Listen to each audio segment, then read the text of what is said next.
Hello et bienvenue dans une nouvelle vidéo. Aujourd'hui on se retrouve pour notre Will I Buy It hebdomadaire. Alors déjà, joyeux Noël à tous. On se retrouve ce lundi comme tous les lundis, ça ne fait pas exception, même si on est le 25 décembre au moment où vous voyez cette vidéo. On se retrouve donc pour le Will I Buy It, dans lequel je me rends sur différents comptes Instagram pour aller checker un petit peu les dernières nouveautés, sorties, annonces en termes de make-up, skincare, beauté de manière générale, et je vous donne mon avis. On commence avec la page Insta de Trendmood. La première chose que je vois, c'est une nouvelle collection chez NARS. Il s'agit de The Sweet Sensations Collection. On a donc une nouvelle teinte du blush liquide Afterglow. On a aussi une nouvelle teinte du Afterglow Central Shine Lipstick, donc un rouge à lèvres lumineux crémeux j'imagine. Et on a une nouvelle petite palette avec 12 fards. Certes, elle est jolie, mais enfin j'ai envie de vous dire, elle ressemble à tout ce que fait NARS. Chaque année, plusieurs fois par an même, ils sortent des palettes qui sont très souvent en édition limitée et qui se ressemblent à chaque fois à s'y méprendre. Il y a évidemment des différences, mais globalement c'est quand même toujours un petit peu la même chose. Il n'y a rien qui m'intéresse particulièrement. Les blushs liquides, je n'ai pas entendu dire que du bien, même si j'aime beaucoup les blushs liquides en ce moment, comme tout le monde d'ailleurs. Mais de toute façon, c'est pas une marque que j'achète, donc ça m'intéresse pas. Ensuite, chez Elf, on a des nouveaux produits. Alors déjà, on a des nouveaux pinceaux. On a aussi les nouveaux Camel Liquid Blush pour 7 $. On les avait vus, il me semble, la semaine dernière. Mais là, on a un petit peu plus de photos. On a toutes les couleurs qui sont un petit peu mieux illustrées. Et ils ont franchement de quoi faire. Il y a pas mal de couleurs assez différentes. Donc ça, au vu du prix, ça peut être assez intéressant. Surtout que, encore une fois, les blushs liquides, en ce moment, ont la cote. Donc pourquoi pas en tester un, mais je vais pas me jeter dessus particulièrement. Et puis il y a un nouveau produit, c'est le Camo Hydrating CC Cream SPF 30 pour 15 $. Donc là c'est une CC crème, mais ils disent full coverage, donc apparemment une très haute couvrance. A priori c'est pas ce que j'attends d'une CC crème, mais après ils parlent aussi d'une peau d'un teint hydraté et dewy. Et alors par moment j'aime bien ça, mais quand il s'agit des produits vraiment des bases, donc des fonds de teint, quand c'est trop hydratant, en ce qui me concerne, ça a tendance à bouger un petit peu partout. Donc non, ça m'intéresse pas. Ensuite, on a une nouvelle collection, c'est la collection de printemps 2024 chez Paul & Joe. Il me semble que c'est une marque coréenne. Il me semble que quelqu'un m'a déjà expliqué que c'est une marque coréenne. C'est pas une marque dont j'entends beaucoup parler, mais bon, je suis pas particulièrement la cible non plus. Preuve en est, là je vois les produits, c'est des rouges à lèvres et des eye and face color. Donc c'est des petits compacts où vous avez apparemment des petits produits à mettre aussi bien sur le teint que les paupières. C'est vraiment pas le genre de packaging qui moi m'attire. Je peux tout à fait concevoir que ça parle, mais moi en l'occurrence ça me parle pas. Ensuite, chez Natasha Denona, on a My Mini Dream Collection. On a tout d'abord My Mini Dream Palette pour 27 $. Donc c'est palette mini avec 5 fards. Bon, elle est jolie. Après, elle ressemble à au moins 2 autres palettes mini qu'elle a. Donc je sais pas si c'est particulièrement intéressant ou différent. Et ensuite, on a My Mini Dream Glow Blush pour 20 $. Et donc là, c'est un produit un petit peu ombré comme ça, où ça part de l'highlighter vers le blush. Enfin, il y a 3 teintes, mais dans une en fait. Moi, ça me plaît moyen. Alors encore une fois, je peux comprendre l'aspect, bon, d'une part pratique d'avoir 2 produits en un. Je peux comprendre l'aspect qui peut plaire aussi, où on peut un peu mélanger et donc avoir finalement un blush un petit peu customisé en fonction de si on prend du plus foncé ou du plus clair. Et où on peut aussi rajouter un petit peu de lumineux si on prend l'highlighter. En ce qui me concerne, j'aime bien que, voyez, que les produits ça soit séparé. Moi je préfère personnellement parce que c'est joli au début, mais si vraiment on l'utilise beaucoup et si on mélange, ça devient vite un petit peu moyen. Donc aucun de ces 2 produits m'intéresse particulièrement. Dans la marque You to the People, on a une nouvelle ligne de body care, donc de soins pour le corps. On a un body cleanser, donc un gel douche, j'imagine, 39 $ quand même. On a un beurre pour le corps, 48 $. Et on a un produit exfoliant avec 10% d'AHA, donc pour le corps, hein, toujours, pour 42 $.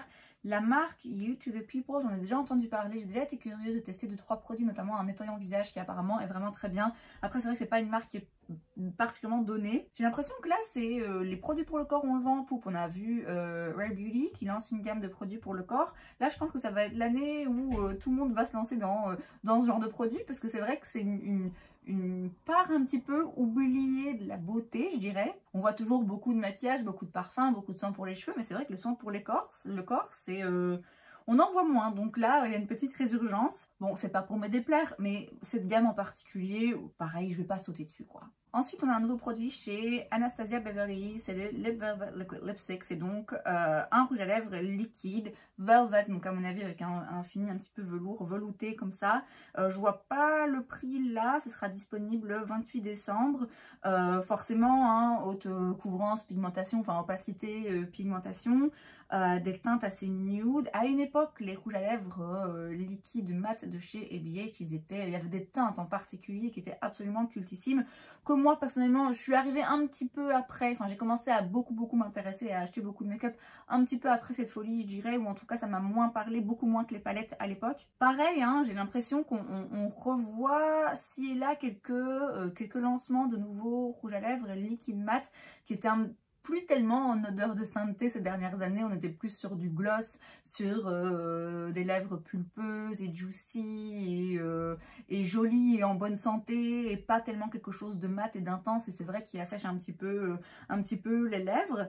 Moi j'aime bien les deux, j'ai toujours bien aimé les deux. C'est sûr qu'un gloss ou un rouge à lèvres hydratant c'est beaucoup plus confortable, mais je trouve le look d'une lèvre mat aussi très joli, donc bah, je suis pas contre de swatcher, de voir à quoi ça ressemble, de voir un petit peu les teintes, mais de là à l'acheter, non, je crois pas. On a ensuite un nouveau Sephora Favorites, c'est donc un petit kit avec plusieurs produits qui se vendent chez Sephora. C'est le Perfect Pout Lip Kit qui coûte 34 $. Ce sera sûrement pas disponible en France, à mon avis, c'est uniquement en Sephora US. Alors que pourtant, il y a la traduction en français. Enfin, vous allez me dire que c'est peut-être pour le Canada. Mais bref, je pense pas hein, que ce sera vendu de par chez nous parce qu'il y a un produit glossier. Or, glossier, a priori, ça se vend pas. En tout cas, pas encore chez Sephora France. En tout cas, pas la dernière fois que j'ai vérifié. Maintenant, peut-être qu'entre temps, en effet, ça a arrivé. Mais il me semble que j'en ai entendu parler. Mais bref, donc on a 5 produits lèvres pour 34 $. En sachant qu'on a un full size Charlotte Tilbury, un full size glossier, un full size wear. Et ensuite, on a 2 petits formats de l'huile à lèvres de chez Clarins et d'un produit d'un maracuja machin là de chez Tarte. Franchement ça vaut le coup, sauf si les teintes vous plaisent pas, ou sauf si en fait vous avez déjà 3-4 de ces produits, auquel cas non, c'est un petit peu ridicule. Mais globalement 34 $ pour ces 5 produits, là vraiment il y a une vraie affaire. Ensuite chez MAC on a la Love Struck Luck Collection, donc c'est une collection pour la Saint-Valentin. On a une palette de fard à paupières avec 6 fards, on a 3 rouges à lèvres, on a une poudre libre, on a un mascara, un nettoyant, un highlighter liquide et 2 blushs qui ont l'air hyper intenses, ce qui peut être très intéressant notamment pour les peaux plus foncées. Mais bon, d'une part la Saint-Valentin, je vous avoue que ça me parle pas trop, et de toute façon non, ni ces produits ni la marque malheureusement, là ça m'intéresse pas. Ensuite on a un nouveau produit chez Makeup by Mario, c'est le Super Satin Lipstick. C'est donc un rouge à lèvres avec un fini satiné, ça coûte 28 $. Bon ça va, alors c'est cher hein, on s'entend, c'est cher, mais disons que par rapport au prix de Charlotte Tilbury par exemple qui sont à 35-36, c'est un petit peu plus raisonnable. On a pas mal de teintes, on a du très coloré, on a du rouge forcément classique, on a du beaucoup plus foncé, on a du nude, on a du rose un petit peu clair. Donc ouais, pas mal de teintes, une bonne sélection.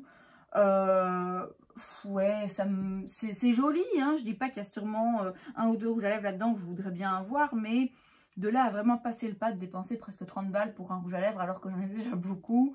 Ouais, ça m'intéresse un petit peu moins que d'autres produits finalement. Je sais pas pourquoi, mais c'est vrai que là, comme ça, un rouge à lèvres, ouais, sans plus quoi. On a 2 nouveaux lancements de produits en édition limitée là pour l'année lunaire, donc l'année du dragon. On a un highlighter chez ABH qui a l'air très joli avec un dessin de dragon comme ça très beau dans le pan. Et on a aussi un Dandelion Gold chez Benefit, donc c'est Dandelion, c'est une de leurs teintes assez connues, mais là c'est rosé avec un petit peu de doré. Je suis pas hyper fan de la teinte. Je suis pas particulièrement intéressée par aucun de ces produits en fait. Chez Paula's Choice on a un nouveau produit, c'est le Skin Perfecting 6% Mandelic Acid and 2% Lactic Acid Liquid Exfoliant. C'est donc un exfoliant liquide avec des AHA, de l'acide mandélique et lactique comme ça que ça se dit, ouais, pour 37 $. Alors, j'ai le Exfoliate, mais le classique hein, de chez Paula's Choice. J'en ai racheté un récemment pour l'avoir en réserve, pour être sûre de jamais tomber à court. Je l'adore. C'est le premier produit skincare où dès la première application, j'ai vraiment vu l'effet. C'est absolument magique. Alors, je ne serais pas contre de tester celui-là, mais c'est vrai que je me dis, bon, j'en ai trouvé un qui me convient, pourquoi aller voir ailleurs, vous voyez.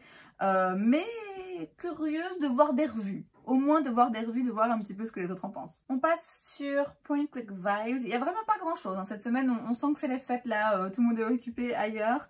On a une nouvelle collection chez Tarte, la Glamazon Collection.